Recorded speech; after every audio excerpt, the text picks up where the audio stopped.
What up, what up, what up? What's good, world? Welcome to another edition of Toughest Balls on this Sunday, October 20th, 2019. It's going down today. I'm kind of happy today, a little overexcited because I got both my boys on today. I got CEO SIZZ and I got the Freakin Puerto Rican, Randy, the Fire Stick guy. I got both of them on today because we were off last week, so we're gonna have a jam-packed episode today. So I want to go ahead and bring my boys in. What's up, SIZZ? What's up, Puerto Rican? What's going on? Yo. What's Gucci? What's good, baby? What is going? I got Freakin Puerto Rican, we're here, baby. Let's start this show. the freaking Puerto Rican and CEO SIZZ are on today's episode. Glad you guys were able to were available today. So we got a few topics we're gonna get into. Let's get right into it. I'm gonna start off a little different today, SIZZ. We're gonna start off with some college football, and because I haven't talked about it yet, and I want to talk about it some. I haven't watched many games, just a few, and this year is sucking for me because FSU and UConn suck. So I'll let Randy, since he's Mr. Ohio State, I'll let him go ahead and lead the way since the Hurricanes suck. And yeah, we're gonna get in Michigan. They lose to Penn State. I don't know what's gonna happen with Harbaugh there. So Wisconsin, how about that Wisconsin loss? That was a big one. That was a big one. So Randy, I'm gonna let you lead since your team whooped Northwestern. 52-7 this past Friday? As expected. Okay, yeah, it's Northwestern. You never know at Northwestern. They could probably come up with a big win here or there, but your team handled business, and yeah, man, go ahead and big up your team, man. I like just for the record now. I'm gonna say this, and I've been saying it all along since day one. The Ohio State Buckeyes are the best college team in football right now. There's no team that's going to beat them. At the end, when it's all said and done, regardless of what kind of schedule they have, they're doing what they're supposed to be doing. They covered the spread in almost every single game, or just about every single game this year. We got the two big ones left. We're going to beat Wisconsin. That's not going to be a problem. And we're going to handle Penn State. We got them at home. We're going to handle Michigan like we always do. After that, we'll see you guys in the playoffs. That's just the bottom line. Ohio State has the best defensive player in college football in Chase Young. He's going to be the number one pick. He's going to be the number one pick. And he's going to the Dolphins. Yeah, you're right. The Dolphins could use it, but he's going to be the number one pick in the NFL draft coming up this year. And hands down, as of right now, Ohio State's the best college football team in college football. I would say that Ohio State potentially could be the best team in college football, but I say there's some guys down south in the Crimson Tide and the LSU Tigers that might have something to say about that. I think the playoffs this year are going to be a lot of fun, and I think the team that's going to be hoisting the trophy is going to be either the Buckeyes, the Tigers, or the Crimson Tide. Well, I'm glad you brought up LSU, Jay, because their plays have been a little different. They always had wide receivers. We know they always had wide receivers, but they're actually OBJ, Landry, the whole slew of them. But we actually see them using their wide receivers now. Usually it was just a running game. We saw that with Leonard Fournette. But now you see the wide receivers getting a little. I don't know. This could be a good year for LSU. I don't know. LSU, and of course I can't stand them. The Crimson Tide, Roll Tide. Oh, I'm so sick of them.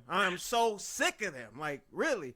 I mean, it's probably the same thing. LSU, a big surprise. The reason why they're playing so well is Heisman hopeful quarterback Joe Burrow, who came out of basically nowhere and has lit the world on fire. The guy might be the best college quarterback this year next to Tua, Jalen Hurts. I mean, they're all fighting for that Heisman. Jalen Hurts looked good, man. He looks like a baby Tom Brady, Aaron Rodgers hybrid in college. I mean, the guy is incredible. What's up? What's going on? I'll tell you that the guy can sling the ball. What's going on in Oklahoma? Like, how are they able to use these quarterbacks? Like, Jalen Hurts looks like a Heisman Trophy candidate right now. Like, what's up with Oklahoma? Go ahead, Jay. Well, Oklahoma, Jalen Hurts obviously had some issues in Alabama. He was fighting with Tua to get that top spot. I think he's able to go to this Oklahoma offense, and Randy said it in last week's episode. Oklahoma knows how to use their quarterbacks. That offense makes any quarterback look good. It's the kind of offense. It's a spread offense, and then you have usually Oklahoma has the top 5 offensive line in America in college football.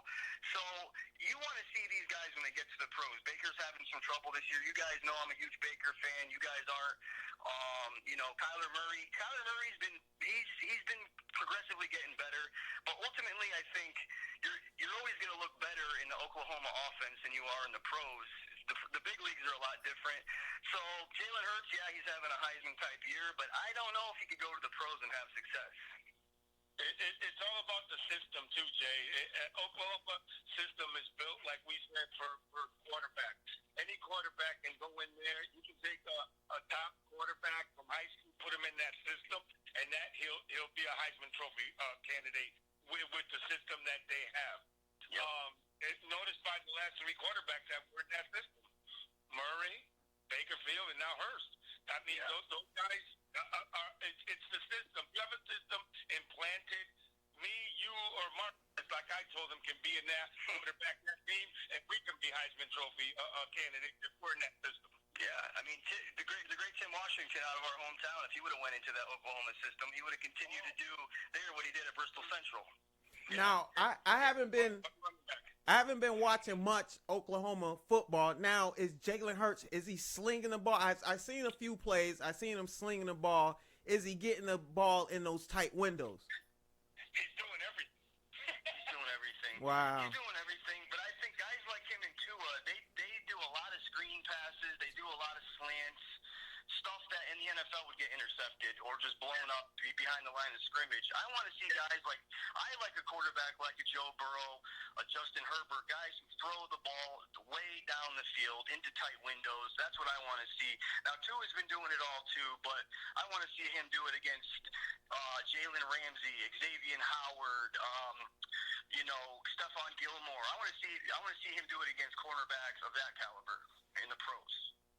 Definitely. Yeah, he looks good, man. I don't know why the Crimson Tide couldn't do the same with him, but he like you said, Randy, it's the system, but I still think you got to have some skill to be able to throw that ball, and he, as you can see, he can run the ball. I mean, he's a full package. So you still got to be good, as a leader. So I got to give Jalen Hurts that credit. Moving on, man. I gotta bring up Michigan, man.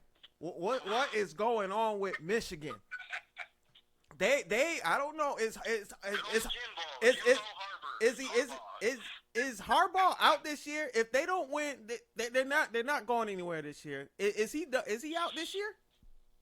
I don't know if they'll fire him because he's so ingrained in that program, but it is not what they thought it was going to be. They thought that he'd have them a national championship in his first 3 seasons, and they're going backwards, not forwards.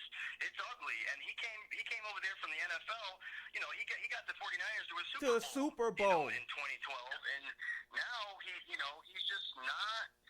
not doing it. The magic is worn off, and that program is in trouble. They're in trouble right now. That loss. After that, I do believe he was hired for one thing and one thing only, and that was to beat Ohio State. The Michigan side was tired of getting beat by Ohio State, and if he doesn't beat Ohio State this year, he's gone. He ain't beat. He can't beat. Those are strong words. He can't. Listen, he can't beat Penn State, so he's not beating Ohio State. Like that, it's not happening. He can't beat Miami of Ohio. He can't beat Ball State. Like, bro, that's not happening. Like, you got it. Even though, listen, even though I would not want to play it. Did you see that crowd last night? Did you see that crowd? I don't want to play it. I would not want to play there. I wouldn't want to play there. That place is crazy. Brandy, I believe now, Marcus, you might know this as well. That it might be the big house might be the house the most people in any stadium in America. It's gotta be 100,000. Gotta be 100,000 plus. Oh, my Lord. I mean, ridiculous. I mean, they were. Can you imagine playing in front of 106,000 people? Oh my. Oh my God, no. You'll be jacked up, but your nerves can control you. Your nerves can get a hold of you, and you can mess up big time with that much energy. Did you see those kids? They just nonstop jumping and noise, just I'm like, I don't know how any opponent goes in there and win, but of course they need the talent to be able to win those games. But I was just looking at it last night, like I wouldn't want to play there. Nah, I'm good. As Randy, the Fire Stick guy, knows, going to Michigan used to be there was a magic to it. It was like going to Notre Dame. The great Charles Woodson, one of the greatest corners of all time, a great Raider. He was a Heisman Wolverine, and it just doesn't have that kind of magic it used to have of being a Michigan Wolverine. No, it doesn't. But it's tough. It's tough when you're trying to recruit players in the Big Ten, like to go against Penn State, to go against Ohio State, to go against Wisconsin. It's what's happening to Marcus's Florida State team now. Down here, down south, Florida's getting all the recruits. Miami's starting to get more recruits, and Florida State is being left out in the dark. They're not getting the recruits that they used to get, and that's why they're suffering the way they're suffering right now. I'm glad you brought up Florida State and Miami, because I thought this year was supposed to turn around with Florida State new coach Taggart, and then Miami's new coach. This should have been, and his story is incredible from where he comes from, but I want to ask Randy, do you think in these next one to two seasons can Hurricanes and FSU turn this around for the ACC? Well, that's what we're hoping for, because it makes for a better league if those two teams are relevant. It does. It's much fun, especially in the South. It's much fun if Florida State, Florida, and Miami are all relevant when it comes to playing college football. Right now, the only team right now that's relevant down here is not really, because we got a sleeper over there in USF too. UCF, USF. They got a good team, and they're starting to get the recruits that Florida State used to get. Now everybody wants to go to the USF now. Yeah, well, Orlando is starting to be the place to be in Florida as a whole. Well, I think he's talking about USF, and then UCF is still good. But a lot of these, what Randy's speaking of, these kids go to these schools because they see the training facilities that these schools are that they have now. The money they putting into these training facilities are better than some of the NFL training facilities. It's ridiculous. It's all about corruption and boosters, and that's all that money that should be given to the players is getting lined in the pockets of the NCAA, which is basically organized crime. Do you see some of the facilities some of these universities have? Like it doesn't make sense. They got nap areas for the kids. They got video games. They got everything you can think of is luxury. And so these kids are like, I'm going here. I was just down in Coral Gables recently. As you guys know, I frequent Miami multiple times a month, and that campus is gorgeous. That facility is gorgeous, and really, they have an opportunity to piggyback off of all the Miami Dolphins facilities. They use Hard Rock Stadium. They're basically like a pro team, the way they train, their nutrition plans, the ability to use the facilities. It's almost as if they were a pro team. Yeah. They could probably beat the Dolphins right now, the way the Dolphins are playing. Man, it's just crazy what's going on there. But yeah, while we're still in college ball here, I mean they're not a top team, but of course all of us are from the state of Connecticut, and the UConn Huskies. You got the old coach back. And I thought this past weekend, I thought they can probably get a win over Houston, and nah, I was wrong.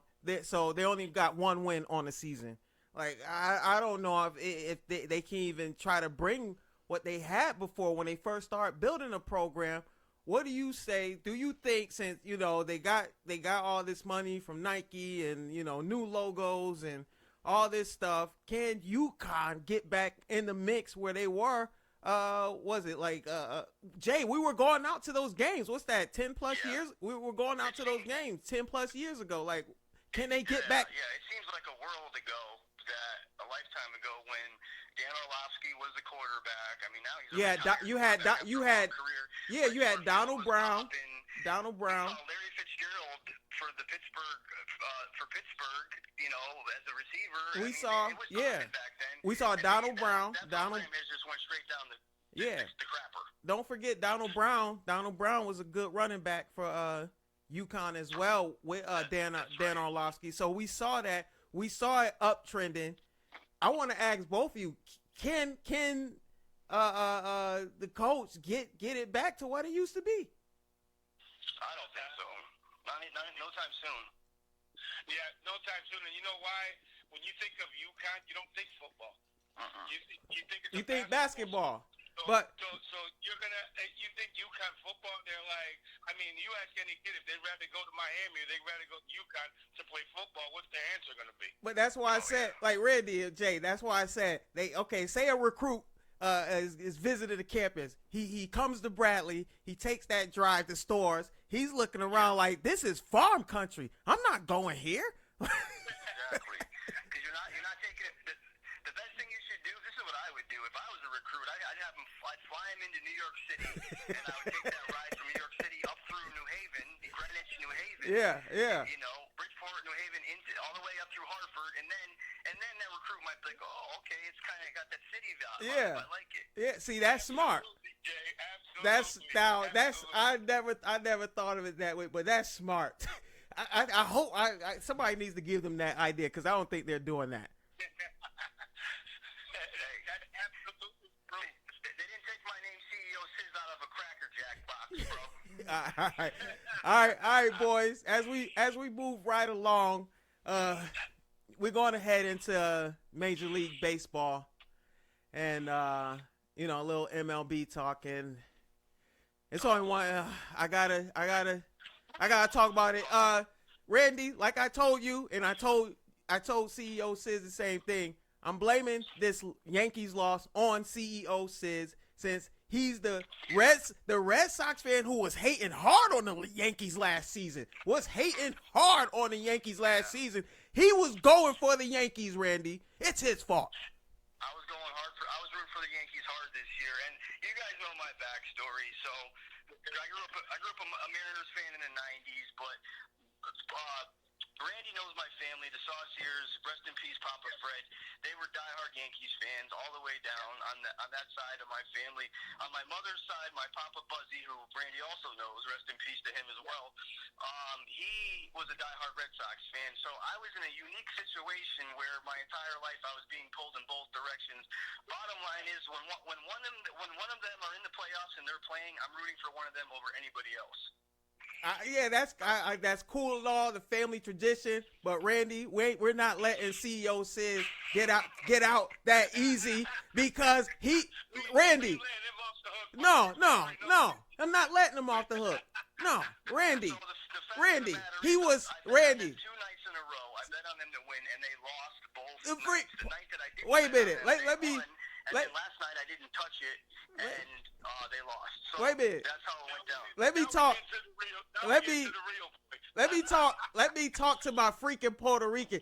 Randy, if you knew the hate he had on the Yankees last season, he said, I can't stand Yankees fans. I can't stand them. Rah, rah, rah. And this season, I hear him talking about, I was going for him in the playoffs, bro. Like, nah, it's on him. You heard the magic word. You heard the magic word, Marcus. The magic word was you betted on him twice and they lost. It's his fault.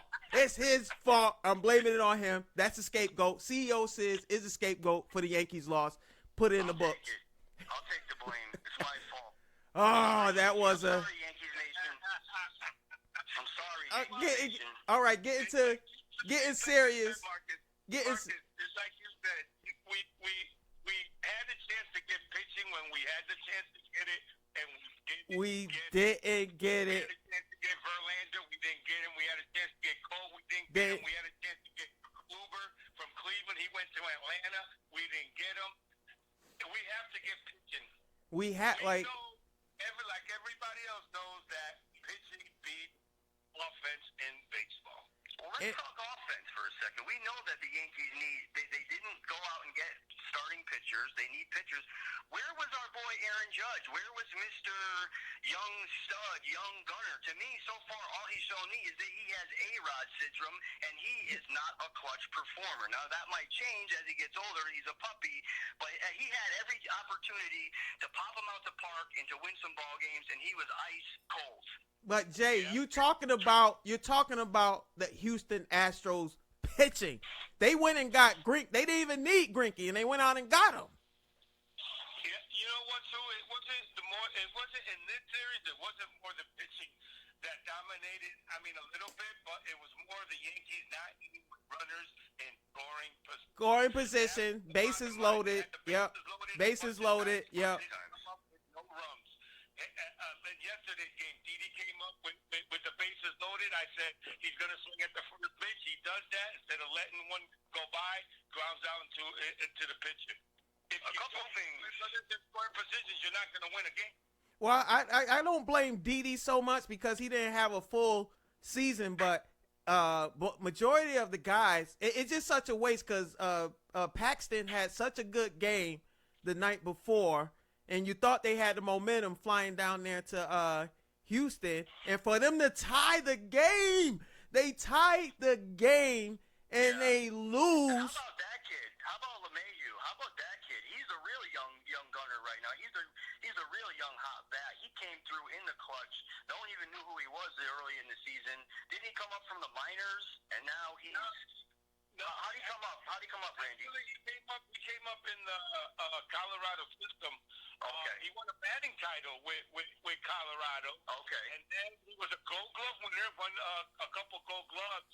And in the All-Spring last season, nobody offered him a contract because he said he didn't want to play for nobody but the Yankees. Amen. That's what's up. Isn't he a hometown boy? That's how the Yankees got him. But you know what? They're going to have to pay from this year because they only signed a one-year contract. Is he from there? Is he from that area? No, I'm not sure. Okay, I thought I heard them saying he was a young guy in that team was a Bronx kid, a Manhattan kid, a diehard Yankees fan. That might have been him. I'm not sure though. But this is what I'll say about that series. Two things. The errors were brutal. That one game where they had 4 or 5 errors, simple bang 'em up plays. They looked lost. The bats got cold in those first 2 games in the Bronx. A and B. That kid Garrett Cole is incredible. That pitcher for the Astros. He's won like 20. He's 28-0 in his last 28 games. Mm-hmm. The Astros are going to win the World Series.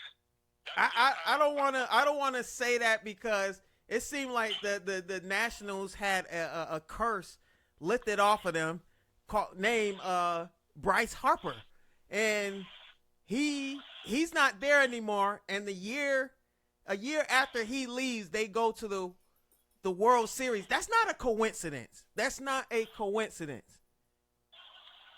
I guess time will tell. I mean, yeah, basically. but I mean, listen, they did not have the success before. Now they don't have a superstar on their team, and now they go to the World Series, and for the first time in franchise history, when they were the Expo, they were the Montreal Expo, and now they're the Nationals. But they never went. Now they're going. I gotta say, it's something to that, man. It's something to that. Pitching wins baseball games, and they got a good pitching staff. Boy, that Strasburg, he's out of the world right now.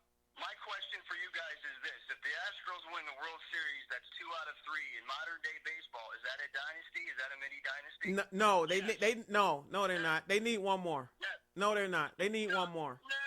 If you win 2 out of 3, you're basically a little mini dynasty. But if you win 3 out of 4, no, I'm saying how many did the Giants win? How many did San Francisco Giants win? 3 out of 4 or 5. That's a dynasty, and they did it. It wasn't too far apart when they got those 3, so I could call that a dynasty. I wouldn't call them. I don't like them, so I'm not giving them no credit for a dynasty. I can't stand them.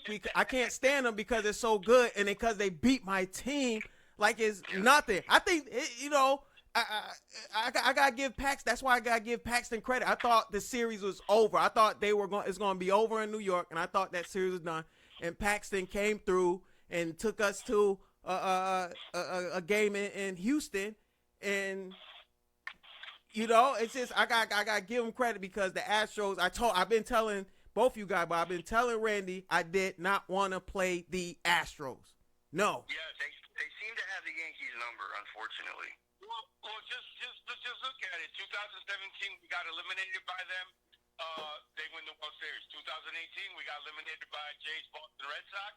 They won the World Series. This year, we got eliminated by the Houston Astros. Who knows? They might win. They might not win the World Series. But the last 3 years, we've gotten beat by the eventual World Series champions, man. So it's gotta hurt. They're almost there. If you don't hit it with runners in scoring position, you're not gonna win. You're not. Bookmark this statement right now. October, where we at?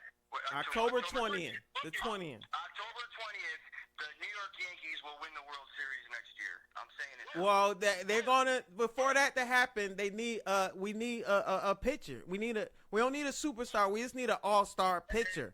I'm just going by what Jay Sizzle said. Jay Sizzle said it live here on the radio. All right, I'll take it. I'll take it. Don't get me wrong, I'll take it. But I need to see some change in the pitching. Like I don't know what they. There's going to be big changes. I think Cashman spends money, and where there's a weakness that the media gets on them too tough. The fan base is maybe one of the best in the history of sports. They got to make some changes in that pitching. Yeah. The bats will be okay. Well, what do you say before we move on from baseball? What do you say about because Stephen A. Smith brought up this point? He said Cashman is complacent with just being a contender. He's cool with them just being a contender. He does not care about winning a World Series. What do you guys say about that? Randy, what do you say? I think, like Jay said, I think they're 1 year away from winning it all, winning the World Series, man. And I think next year, I also believe, true with Jay's statement, what he just said, that they will win the World Series next year. It's going to be a lot of changes. But I do believe they're finally going to get over the hump. And they'll win the World Series next year. It's just grueling, man. Jay, it's just grueling because these past few years we've been right there. It's been so close. You could taste it. Like 28 is there, and then so I don't know unless I see a couple all-star pitchers come to the team or at least one. I don't know. Well, to answer your question. I think that statement by Brian Cashman is bogus. I think it's whack. I think it's trash. I don't think you should ever make a statement, as long as we're competitive. No, listen, I am doing everything I can to make this a world champion. That's what you say as a general manager. That's right. And in New York, we don't take nothing less. The Yankees play for one thing and one thing only, and that's a World Series championship. If you don't win it, the season's a failure, just like Aaron Judge said. How many banners they got hanging up there? 26? 27. 27. I will buy. I don't care how much the jacket costs. When they win 28, I'm buying the 28 championship jacket. You hear it right now on Toughest Balls. I'm confirming it. I will buy. I don't care how much it costs. Well, the old George Steinbrenner would have done it, so. Well, George Steinbrenner, we would have won in 2017 if George Steinbrenner was still alive. So I miss him so much. I miss him so much, man. Don't have that killer instinct that he had. Oh, he's a Vince McMahon. He's a Vince McMahon. So we talked about base. I think Steinbrenner was a mixture of like Vince McMahon and Donald Trump, and he just had that like old school, crazy, hardcore, cutthroat entrepreneur style that they don't make anymore. Smash them and stomp them because the Yankees rule. They still rule, but I wouldn't want to be alive in those old times, but it was some good times for the Yankees because those championships was just one after another, and it would have probably been a cool thing to see. As we move along, from the MLB, we could talk about Yankees all day. as we move along, I want to talk about a little football since it is football Sunday. And Randy, I turned off the TV for no interference, but is your team still getting spanked right now? Yeah, it's 35-17 as we see it. Oh, okay. They got another score. They're going into a Green Bay environment, Lambeau Field. Okay. There's been times where this game should be a lot closer than what it really is, and I've been watching. But you know what I want to talk about is, let's talk about those Dallas Cowboys today, Mike. Tonight, when Philly goes in there and beats them tonight. I knew that was coming, and I'm all. If you see me on FaceTime right now, I'm ready. I'm all cowboy gear up. I got two. Listen. Winner takes first place, right? You listen. Yes. The Cowboys. The Patriots are the Cowboys of the East. The Patriots are Cowboys of the East because they got to start. But you got to understand, we got two primetime games. One tonight, the Cowboys tonight against those damn Eagles, and then tomorrow night the Patriots got those whack Jets. So we got the prime time. You know where the money's at because both my teams are in prime time. So it's a must win for the Cowboys tonight. And of course, I will say this. It was a bad look that the Cowboys went up and lost to Adam Cokehead Gase in New York. That wasn't a good look. But, you know, the Cowboys got to win tonight. The Eagles, on the other hand, are not as good as everybody thought they were. Their defense looks like Swiss cheese. Carson Wentz isn't in MVP form. They need Deshaun Jackson back so they can, you know, open up that offense. Well, that's why I want to. Really good game tonight. That's why I want to say the Eagles have been injured, and you look at Alshon Jeffrey. Yeah, he's making some plays, but he's looking a little sluggish out there.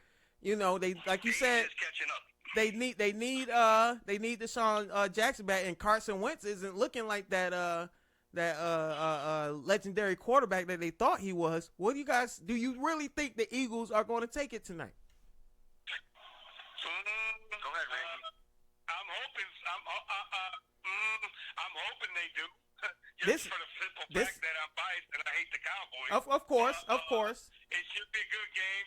Dallas has no excuse to lose tonight. They don't.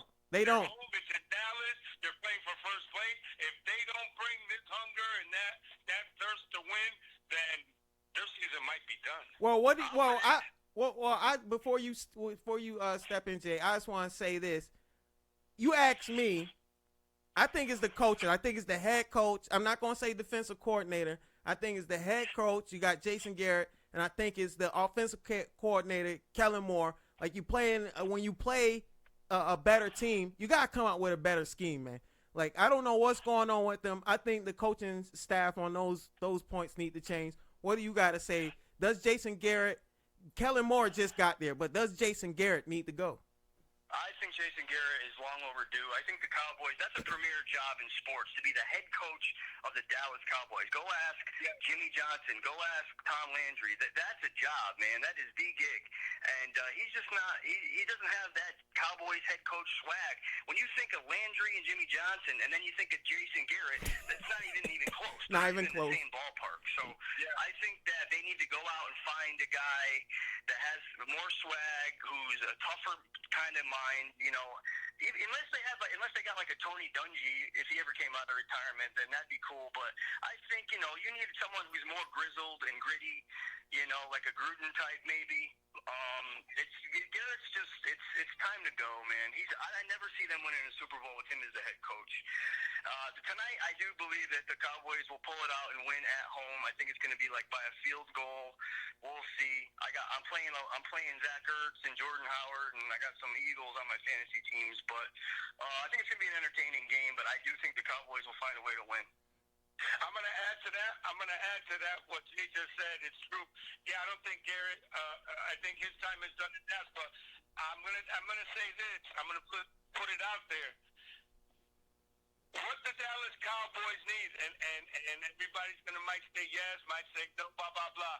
If they had an offense to get that guy out the booth, Tony Romo, and put him as the offensive coordinator of the Dallas Cowboys, the Cowboys would win games. Well, someone was saying, I believe early in the season, I heard Someone say head coach. Now, I believe offensive coordinator here, he could be great because Tony Romo, even though I'm a Cowboys fan, but I wasn't a big Tony Romo fan. When Tony Romo was on point in games, he looked flawless, So I think he would be a great offensive coordinator. I think he would probably love the job to be back with the Cowboys. And I just want to, I just want to see a change. I don't know about Kellen Moore. Maybe he can stay, but I really want Jason Garrett up out of there. So whatever they do, the head coach needs to change. That's the main job that has to change. You know who I think would be a good candidate, and he's not. I don't believe he's coaching right now. A guy like Jack Del Rio, a good defensive coordinator. Yeah. Tighten up that defense. Have Kellen Moore run the offense. He's a seasoned veteran coach. He's had success. I think he would be a good Cowboys head coach. And like you said, Jay, he's defensive minded, and the players love playing for him. Yes. That's funny you bring him up because the Dan Le Batard, they have an infatuation with Jack Del Rio. But it sounds like Jerry Jones is eyeing the Oklahoma coach. Ooh, I think that would be nice, too. That would work. Yeah.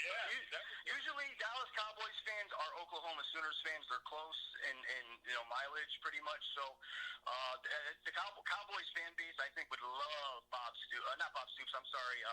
His successor. What's his successor's name? The Oklahoma coach? Lincoln Riley. Lincoln Riley. Yeah, Riley, I think, yes. Okay, so I think he would be the guy. Yeah, that would be a great pick. Either way, you need someone different. I think the consensus is Garrett, it's time to bounce. Yeah, Garrett is a cheerleader. Even when they do bad on the field, you see him clapping when they come off the field, and that's all you see him doing. And what I heard somebody else bring, I believe it was Stephen A. Smith as well, have you ever seen Jason Garrett speak into his headset? No. Nope. The guy is he's a puppet. He soft as baby poop, and it's time to keep it moving. What do you say? What do you say, Randy? What do you say, Randy? Yeah. I like soft as baby pooper. He is soft. Like Jay knows. Jay knows personally. Like I can't stand. I never liked Jason Garrett. Never liked him. Never. Nobody did. I don't think the Cowboy fans or the Cowboy organization did. He was just there. Cowboy Nation. Jerry Jones puppet. After last week game, and you've been here for a couple years, but after last week game, it's unanimous. Like the Cowboy Nation want Garrett up out of there, and someone's saying Kellen Moore gotta go too. He's just got there, so I would give him some more time. Maybe. I like Kellen Moore. Maybe. Like Kellen Moore. I think he should stay as offensive coordinator. He's 30 years old. He's a puppy, and he knows how to work with Zeke. That offense, they got some firepower. Amari Cooper. They need a young tight end. I would go out and get a first-round tight end if they can. They need a stud tight end. You pick Jason Witten out of the Monday Night Football booth. That's not going to cut it at this point in his career. They need a powerhouse tight end. You got a number one receiver. You got one of the best running backs in football. The offensive line is good. That defense, it needs some work. I think in the draft you get some defense and you get a tight end one, the best tight end you can. Yeah, yeah. Yeah. So as we get off the Cowboys, before we move on to our next topic in NFL, Jay, how are your Bills doing right now? I mean, how are your Dolphins? How are your Dolphins? On the game, I'm a little pissed off right now. I'm not watching the game the whole time. So they're still. The Dolphins. This is the best game of their year all year. They dominated the first two quarters. They went at halftime up 14-9. The defense was playing lights out. So they were driving. It was fourth and goal, and they, it was fourth and one on the 3-yard line. They did a fake field goal with the kicker, the holder, ran it to the 1. It was first down. All they had to do was score a touchdown. And Ryan Fitzpatrick, who was playing lights out, instead of just handing the ball off, throws an interception on the goal line. And ever since, it's been downhill. It's now 24-14. Miami is driving. They're probably going to lose, but at least they fought hard today. I'll give them that. Hey, Randy. He doesn't understand, but that's hashtag tanking are us. That's what that is. Yeah. They're looking. It's about. For the draft. It's about. I want Chase Young. I want Jerry Jeudy. I want Jonathan Taylor from Wisconsin. And if you could get a quarterback, I don't want Tua. I want Joe Burrow. Yeah. Chase Young's Miami Dolphins #1 pick next year. They're thinking about next year. They're thinking about next year and the year after that. They're not even thinking about this season. It's a rebuilding project, and I've come to acceptance. That's just what it is. Yeah, okay, yeah. As we move along on Toughest Balls on this lovely Sunday, Randy, I wanted to bring up Jalen Ramsey. He was down there in the Jaguars.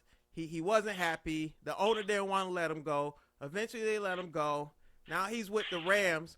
What do you say to the power of these players able to get up out of situations? Wow, it's crazy because now and I don't like those. I don't know if Jay does or not, but now it's like these NFL players are more acting like the NBA players. I hate it. And pick what team they want to play for, where they want to go. If they're not happy with that team, they want to get traded. They want to make up excuses about not coming to practice. Look, bottom line is, if you sign a 3-year contract, you're obligated to play 3 years for that team no matter. Amen. It's called a contract. After that contract is gone and you want to go to another team, you want to go sign free agent, then fine. And it's one of the reasons why my Raiders didn't pay Khalil Mack.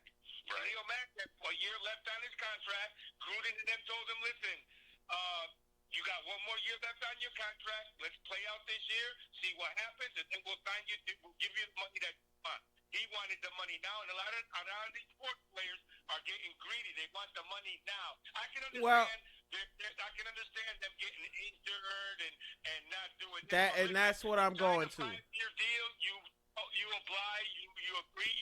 You use that 5-year. You play that 5-year contract no matter what. You're obligated to that contract once you sign it on the dotted line. Well, Randy. No loyalty no more, Jay. Well, listen. No loyalty. Well, listen. What you need to do is, hold on real quick, Mark, just real quick.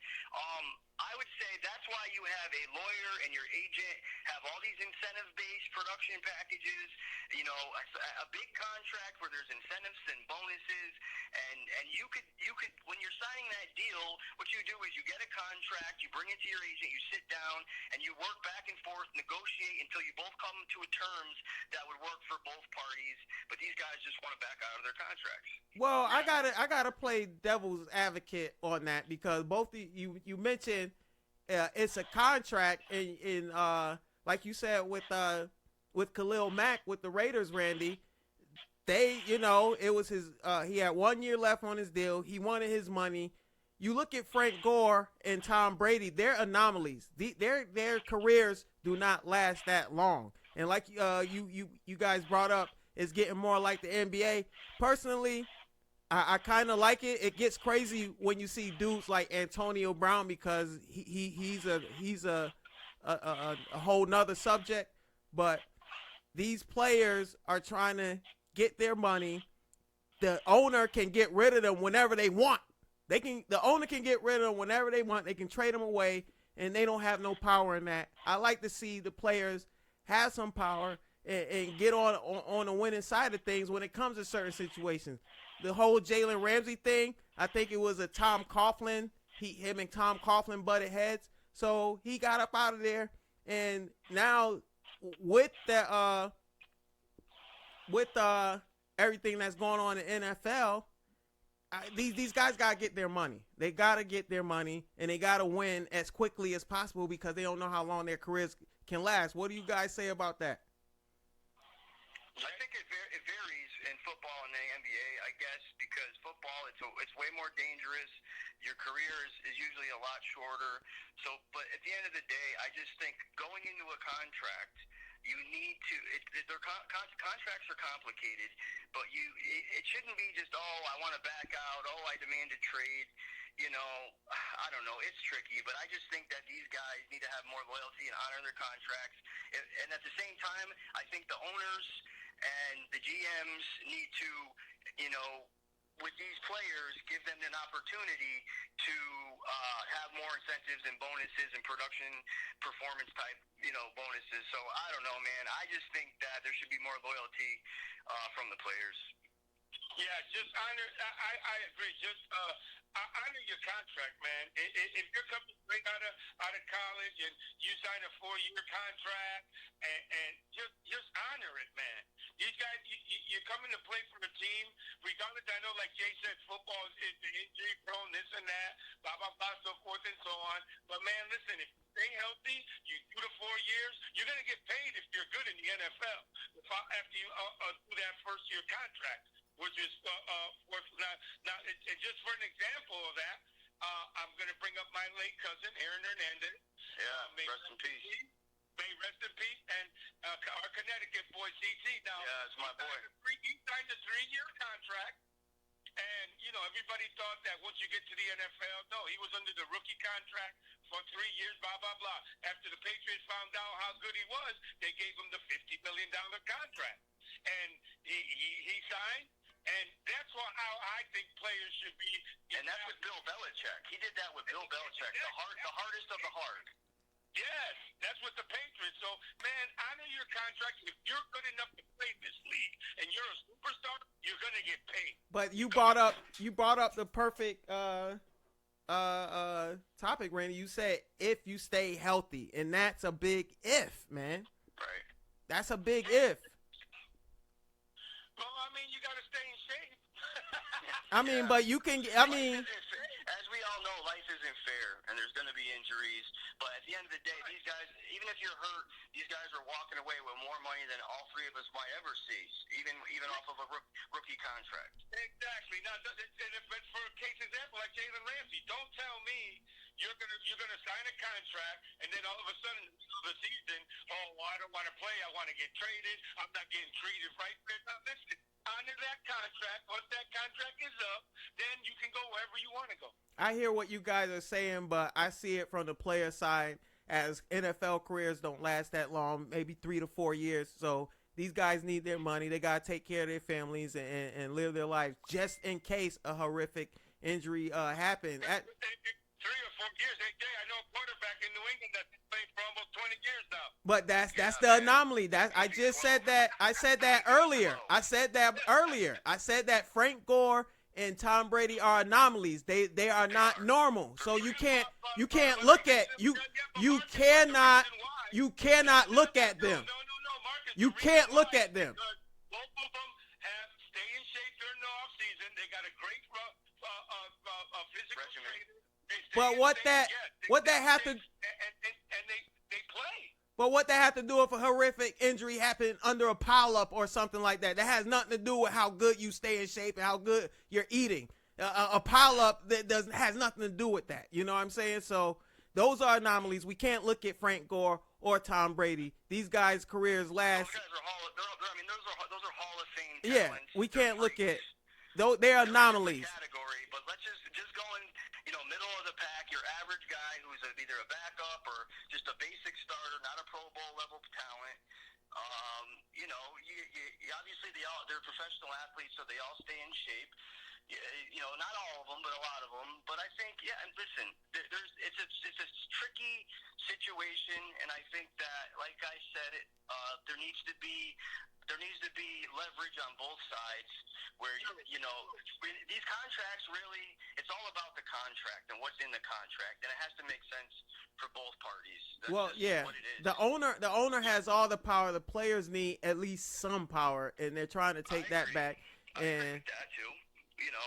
Hopefully with the like I said, you have to have. It all comes down to having a top 5 agent. You need to have a great agent, a great attorney, if you're a player. Yeah, hopefully when the CBA contract is up, they can renegotiate a better deal when it comes to CBA for the players. I don't want to stay on this all day, guys. I want to move on to a couple more topics in the NFL. I know you guys watched a lot of games last weekend, and we're watching games this weekend. What do you say about all these bad calls from the referees?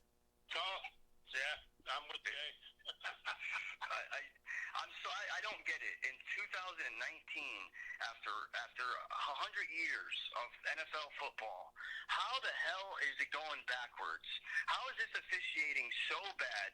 I mean, those poor Detroit Lions and Trey Flowers they were robbed. Oh, wow. That Detroit game. Trey Flowers had never been called for any type of play. He gets two of them. Horrible. And they were both spit. They were gone. Horrible calls. Randy, what do you guys say about these calls? Randy, freaking Puerto Rican, what you guys say about these calls, man? It looks like and you know, it's getting to be now where Vegas controls everything, I think. Yeah. And we went from the National Football League to the National Sixth League. So you're basically Randy. I can't disagree. So what you're basically Jay, Randy's. Some of the things are right there in front of us. Some of the proof is right there in front of us. I believe that these guys tell these guys, listen, this team's gonna win today. Do something about it. Blah blah blah. So forth and so on. I actually do believe that the NFL is a fixed league. So you're basically saying. Jay. He's basically saying NFL is like WWE. Yeah, kayfabe. I will say this: in that game, the Lions were giving the Packers 4 points, okay, and all the experts said take the Lions to cover. Come on, Jay. So the Lions covered the spread, but they lost the game outright due to calls. If you remember, the Packers were going to go in to score a touchdown, which would have killed the cover. Okay, and Jamal Williams he dropped down at the goal line, right before the goal line, so he didn't score a touchdown, so they could kick a field goal and win by 1 point. That seems to be totally fixed and total kayfabe. Too fishy, bro. Too fishy. Even with the I know this because I had inside information to take the Lions and win money, and I did. Well, it was that game, and then you had the end of the Jets and the Cowboys game, and the Cowboys were getting some calls at the end of that game, and I'm a Cowboy fan. I'm looking like, I'll take it, I guess. Hey, Jay, what he was really saying is, hey, the refs are trying to give us this game. Let's go get it now. Hey. Bro, it was way too easy. The referee, if the referees want to just hand it, like, what I'm supposed to say as a fan? I'm supposed to be like, no, I don't want to win this way. I'm taking it. I'm taking it. It's hilarious, but it's got to be, man. I mean, there's so many things that make it look. For the last couple years, it's been like, okay, I understand Aaron Rodgers, Tom Brady, and these guys are the face of the league, but don't fix the game so they can win and look good and say all the right things that they have to say in front of the TV. Come on, man. Well, I've been telling, like, Jay and I have been talking about this for a while. I've been seeing it in the NBA and the NFL for some time now. I say it's kayfabe, like wrestling. And that's just what it is. People don't know what they're watching. When you see the Cavaliers come back to beat the Warriors when they're down 3-1 in the series, it's like, even though I was rooting for the Cavaliers that year, it's like, come on, man. Like, come on. Come on. Yeah, that was my first things were too. Was like, come on, man. They're up 3-1. This series is fixed. Exactly. All those errors, like, I don't know, man. Sports are crazy, but it's big business, and I think no one could ever admit it, but there's a lot of fishy stuff that goes on. Well, some people were pointing at, because we had some legendary referees retire. Now you got more newbies. Hockey league. Yeah, taking over. So I guess you're gonna have these mistakes the first maybe couple seasons with newer guys that are heading the games. So I don't know. I hope it's not a trend. I hope we don't see this later in the season and the next coming years. But I hope it changes and it's not so horrible like it was. Last weekend was bad, man. I mean, it was multiple games where it was just bad calls across the board. Trey Flowers, if Trey Flowers was to go hit a quarterback high, he'd get fined $15,000. Why isn't that ref getting fined for losing the game Trey Flowers and the Detroit Lions. He screwed Trey Flowers twice. The guy and Scott Van Pelt on SportsCenter, SportsCenter right after the game. Yeah, he SportsCenter. He called the ref out and said it was ridiculous. It was disgusting, those calls, and it's uncalled for. It's not cool. Hey, Jay, let's go back 1 year, guys. Let's go back 1 year when we saw the Saints and the Rams and when they didn't call the interference call. Oh, yeah, yeah. Wait. I'm gonna give you the facts on that. Let's look at the facts. One, the 3 referees are all from Los Angeles. As a matter of fact, one of them played with the Rams. That they were saying. So. And the guy that was there closest to him, the 3 of the rest were from L.A. If you want to look it up, you can. And the one of them that was there used to play for the Rams that turned into the officiating. So if that doesn't get you to say, this might be a little fake here, then nothing will. Yeah. So I agree. Yeah, before we move on from the NFL, guys, I just want to bring up, just because this is a little fantasy topic. You got Patrick Mahomes going down injured, and it's funny, Randy, because I asked Jay the day, like a few hours before the game, I'm like, should I put Kyler Murray in for Mahomes? And we're both like, nah, I think I'll keep him in. I was really thinking about putting Kyler Murray in. Something told me to put Kyler Murray in, and then I get the alert, I believe, from Yahoo Fantasy or ESPN Fantasy.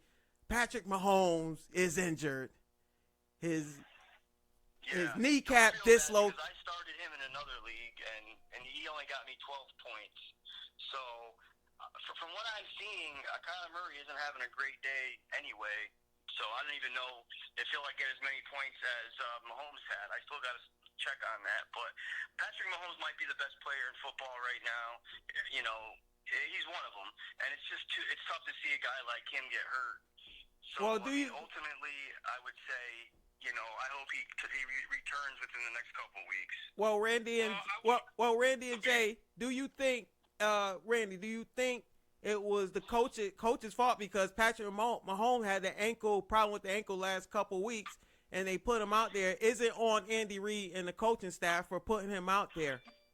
No, that was just a play they called. I mean, usually nothing happens on that play to a quarterback. They just lay down, sneak the ball over, and it was just something that it just happened. It's a freak accident. It happened. I mean, I was one of the guys, me being Raider fan, like, yay, he's down. No, then I said, nah. I mean, he's going to be out 4 to 6 weeks, which could be something that the Raiders take advantage of now. Now that division might be up for grabs if that backup quarterback don't come in and perform the way the Raiders look good right now. I mean, they're not today. They're having a little trouble, but Green Bay is a contender. But the Raiders can still win that division. That game should be I've been watching the whole game. That game should be a lot closer than what it looked. It's 42-24 Green Bay, but the real score should be like maybe 42-37, 42-38. Yeah. All right. That's how I feel about that Dolphins game. We should have won that one today. Turnovers will destroy any team, and the turnovers got us again. All right, before we let Randy get out of here, before we get a little wrestling talk in, going back to Kansas City, do you think Jay's old backup, Mr. Matt Moore, do you think he can carry this team? Do you think he can carry this team until Patrick Mahomes comes back? Good luck. I think that Matt Moore, I watched him play. I know him better than anybody. He could have a really good solid game, or he could throw 4 pick sixes. But I think that while Mahomes is gone, they'll probably split and go if he's out 4 weeks, they'll probably go 2-2. And just that's off the strength of you have incredible players on offense. You have Tyreek Hill. You have good running backs. That defense has been an issue, and they showed up to play. You would have thought it was the Patriots or Bears defense against Denver on Thursday night. I don't know if they'll continue to play that. Really, it comes down to if that defense performs like they did on Thursday, and not like the rest of the season that they performed earlier, then they could win some ball games. But Matt Moore, he's just a stopgap kind of. What do they call those quarterbacks? Just a game manager. A game manager. The game. A game manager. Yeah. Stupid, or go get his block crack, his whole mass.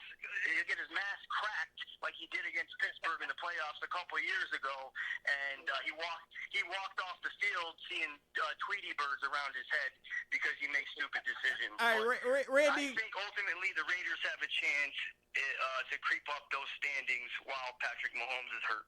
Randy, yeah, right on the nose, man. It's all about they can go 2-2, they can go 3-1 with Matt Moore, but the defense is going to be key. If they play defense like they did last week when Mahomes was out, they can stay up. They can still win the West and stay up and hold the fort down until Mahomes gets back.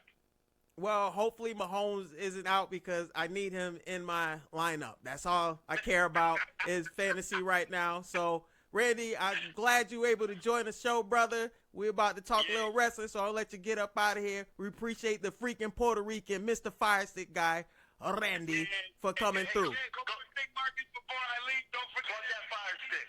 Get them fire sticks, baby. We got the View TV, $40 a month. Everything on cable, U.S. Network, sports, pay-per-views, everything is in HD. Go out, hit me up. $40 a month for cable TV. You heard. I will say, those fire sticks are incredible. Those fire sticks that Randy has, no one on the planet has. They're special fire sticks. He's a master. He's a master chemist with those fire sticks. And I need one of those, but I don't gotta pay what the public pays. You gotta give me a Thompson's Balls Bristol discount. We need the home team. You got it. Call me up, baby. We need the whole team. ASAP. I'm still on the old one. Yeah, I'm still on the old one. So we'll get at you, Mr. Firestick guy, freaking Puerto Rican. Appreciate it, baby. All right, you guys have a good day, man. Peace, You brother. too, bro. All right, Jay, you still there, brother? I'm here, bro. Hey, man, before we end this episode of Toughest Balls, we cannot get up out of here before we talk some wrestling, which is the the found Wrestling, baby. it's no entertainment this week. We need to talk about what's going on in the wrestling world. Specifically, the first thing I want to talk about, AEW versus NXT. What do you think about it, bro? I've been looking at the what's going on in the ratings, and they have beat AEW Dynamite has beat NXT 3 weeks in a row. Now their AEW ratings aren't as high as the first couple of weeks, of course, because the hype dies down some. But when some better matches come up, I think that hype will come back. Do you think this is a trend that will stay? Do you think they can continue beating NXT every week? Listen, bro, we've been talking about it a month ago. I told you, I predicted it, you predicted it. AEW is the ish. It's that hot new league. It's dynamite, literally, figuratively. They are going to destroy NXT in the ratings every week until the end of time. I don't think NXT will ever win in the ratings unless a miracle happens. And they're WWE is talking about bringing Finn Balor back on a regular basis to NXT. They're desperate. They're doing whatever it takes. At the end of the day, AEW is maybe the new WCW, maybe even better. I am loving it. Yeah, man, it's just something to see. I love AEW, and it was a funny thing because my nephew Jamel, he sends me the poster of Crown Jewel that's going down later this month. And it has I'm not a fan of this Crown Jewel that they put together. I don't know. It seems corny to me. But it could be good, but I don't know, man. It just seems like it's rushed and it's slapped together and it's desperate. Well, you got Cain Velasquez on the poster with Brock, and then you got Braun Strowman, Tyson Fury, and my nephew says, he's like, WWE has lost it. And I said, I told him they've been lost it, and the new thing is AEW. That's the thing to watch now. I mean, it seems like it's like Vince is so desperate and selling out that he's got to reach out. When has the old Vince McMahon would have never reached out to MMA and Major League Boxing, primetime boxing for seats. I mean, he had Ken Shamrock and Dan Severn, but they weren't like main eventers. Shamrock was for a little bit, and then you had, you bring Brock in, but Brock was a WWE guy first, and then Mike Tyson in that whole Stone Cold DX angle was classic. Then you had, but, don't forget. I mean, usually Vince controlled the narrative, and this feels like he is bending over for those guys. Well, it started. Well, you gotta remember, bro. It's WrestleMania 24. It's Big Show versus Mayweather. Mayweather got paid Mayweather got paid $20 million, so he got paid $5 million more than what Tyson Fury's getting paid. Tyson Fury's getting paid $15 million for this, and it's just I don't know. I love Tyson Fury because I love boxing, but with this whole Braun Strowman, how much wrestling is going to be in this match? And that's the same to go with Cain Velasquez. Cain Velasquez has been training in wrestling these past months. I knew Cody and AEW wanted to sign him as well, but I just don't know. They got him paired with Rey Mysterio, and it's not like, I got to see this. You know what I'm saying? Yeah, it's on Halloween on a Thursday afternoon. I'll be at work. I'll watch the taping of it, but it doesn't excite me. I don't know. It just seems you got the Team Hogan, Team Flair thing going on, and that's just to go roll out those old corpses legends. And I don't know, man. I'm not a fan of the direction WWE is right now. Besides Bray Wyatt and the Fiend, and they even messed up that Hell in a Cell match.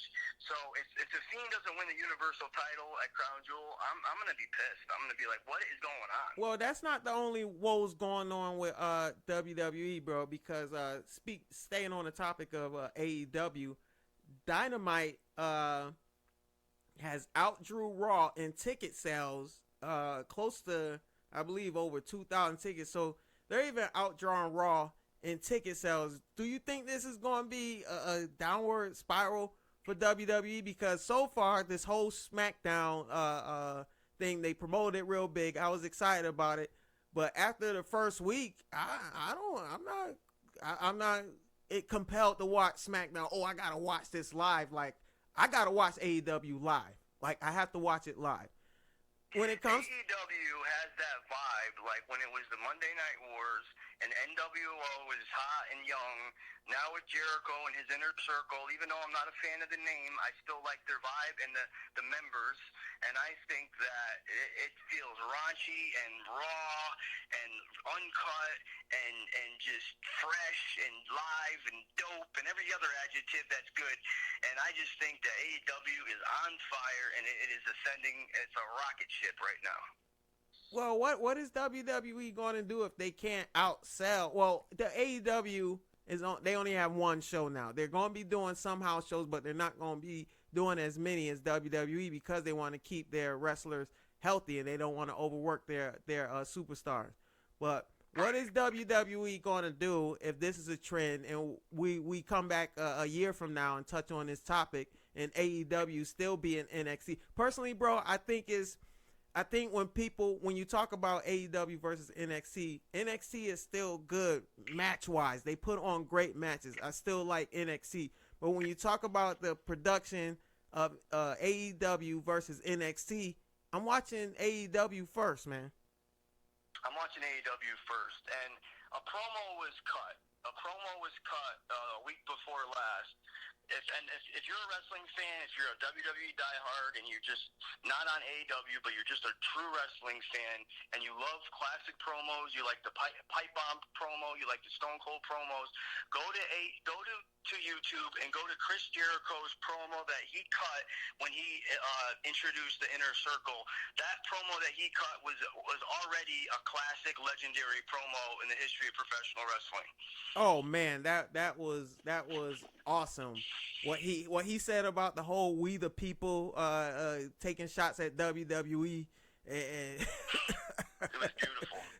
It was beautiful. He called it stupid. That was a beautiful promo. He said, "We the people" is dead. Question, a year from now, listen. At the end of the day, competition breeds greatness usually. So you would think that Vince is going to feel Raw, and he's going to bring in Triple H and guys that his inner circle, and they gotta come up with some fire. But I don't know if they got it, man.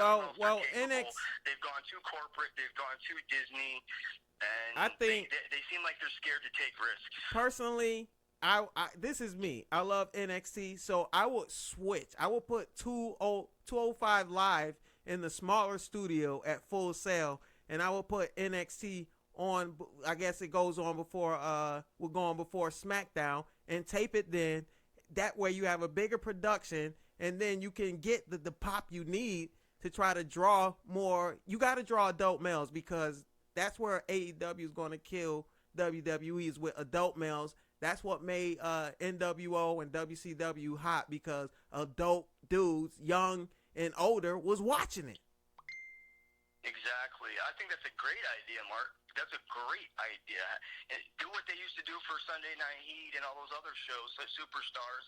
And that Full Sail environment, it feels like a college, like a small college campus house show atmosphere. And AEW selling out freaking hockey arenas and basketball arenas. I mean, you got to have that vibe. You got to have that, the crowd is live. It's a new city each week, so they're excited to be there. It's just AEW seems like it's fun to be in that crowd. Like the crowd, I want to fall asleep. The crowd is live at NXT, but it's a smaller crowd, so it looks very minor leaguish. You know what I mean? So it feels minor leaguish. There's no pyro. There's no, it's missing size, and it needs more of the little things that turn into the big things when it comes to TV and production. Yeah, so I would take it off Wednesday nights, and I would put it, I would tape it before SmackDown, and then have it. Put it on USA, whatever night they want to put it on USA. That's not Wednesday night, because if this is a trend, I'm gonna continue. Long as the AEW continues this trend and they keep me coming back for more, because I love Moxley. It's a big match coming up this week between Moxley and Pac, so that's gonna be a good match. Hopefully that'll bring in some ratings for them. But before we get up out of here, bro, I want to bring up this whole WWE draft, because it sounds like, again, this is bogus. Like, this whole draft is just to try to draw in people for ratings, and they're not sticking to their word with the brand split. So what do you say about this whole bogus draft, which it seems like that's what it is? I think you're right. I was not a fan of the draft. I thought nothing really changed. Like, there was nothing really exciting about it. Charlotte, maybe the best thing that happened was Charlotte coming over to Raw. That was good. But overall, a lot of the big names just stayed on their brands that they were already on. You didn't really see a lot of the big names go over. I mean, I don't know. You're right. I think that draft, it was for one thing and one thing only, to keep the ratings up on week 2 of SmackDown or week 3 of SmackDown, to mirror the debut ratings. It was all about ratings, but nothing really happened there that changed a lot. I mean, it just seemed like they're marketing the kids that they hopefully will forget about what the things that they're promoting, because they have Bray Wyatt, the Fiend, drafted to SmackDown, but he's still being promoted on Raw. I don't get it. I don't know what they're doing. It's a joke. I don't know why they continue to do this if the wrestlers aren't exclusive to a particular brand. It's just dumb. It's a waste of time. Part of what Vince McMahon I thought all he should have done was keep SmackDown and Raw separate, as if they're two different wrestling promotions. Like, not even, they don't have anything to do with the others. And only once in a while will you have, someone from the other brand kind of invade and think, that kind of angle. Right before. I mean, really, what's the point of having a draft? Because they're all bouncing back and forth anyway. Yeah, make it exciting. Have them come in. Like before WrestleMania, before SummerSlam, before Survivor Series. But for the rest of the year, don't cross brand these wrestlers. I don't want to see wrestlers on both shows. If you have Seth Rollins on Raw and Bray Wyatt on SmackDown, then make it where they never see each other until WrestleMania or one of the top 4 pay-per-views, and then it's exciting. Make dream matches out of that scenario where there's no storylines, they never see each other, they're not in the same cities or locker rooms. But then when it comes down to WrestleMania, you have them going inter-league type play, cross promotions type territory type, like the old days. But I don't know, man. There's a lot of problems right now inside WWE from creative, and that's just what it is. And I hate to say it, but maybe until the old man isn't in the picture anymore, it's just going to be like that. I hope that's not the case when it comes to WWE, because I've been telling you, I haven't boycotted it. I still watch it. Yeah, I still watch it. But before all this excitement about the brands and the draft and this and that, before all this marketing and promotion been going on, I wasn't watching it live, bro. Like, I would watch it days later, and it would probably take me 2 to 3 days to watch one episode. You know what I mean? So that's where I'm at now. Like, now I'll be at the point where I haven't watched Raw or SmackDown. I've already watched Dynamite, and I have Raw and SmackDown sitting there in my Hulu, my stuff, things to watch, and it's almost time for a new episode of Raw, and I have to catch up really quick so I don't get behind. So that doesn't sound like somebody who's excited for a new episode. I'm on the same boat with you. I got to finish Raw, and I haven't started SmackDown, and, of course, I watched AEW live. Well, bro, man, it was a good show, man. I was glad you was able to join today. Shout out to the Freakin Puerto Rican, Randy, the Fire Stick guy, for joining us as well. And before we get out of here, if you want to follow the show, make sure you follow us on Twitter, on Facebook, and on Instagram. It's Tough as Balls, TOUGHASBALLS. And if you want to get at the show, make sure you email the show at toughasballs@gmail.com. toughasballs@gmail.com. And make sure you follow and you subscribe to the show wherever you listen to podcasts. If that's TuneIn Radio, if it's Spotify, or if it's on your Apple iPhone, make sure you download, subscribe, like, and comment. Interact with us. We need to hear from you.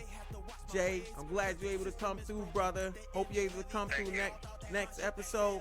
This has been episode 17 of Tough as Balls, and we will see you and talk to you on the next one. Peace. Through the hard times, I pick myself up off the floor. Continuing this journey through that open door. There've been times that I wanted to give up on this. Pro off the dribble, now I'm feeling like I cannot miss. Never thought I'd be here, but of course they all were wrong. It was all the doubt that put me where I do belong. When you burn it up inside, cause your heart filled with pride, and you can't let it slide. Turn it up and let the fire ignite, ignite, ignite. Let the fire ignite, ignite, ignite, ignite. If you fed up with the pain, for your mic, go insane. Speak your word.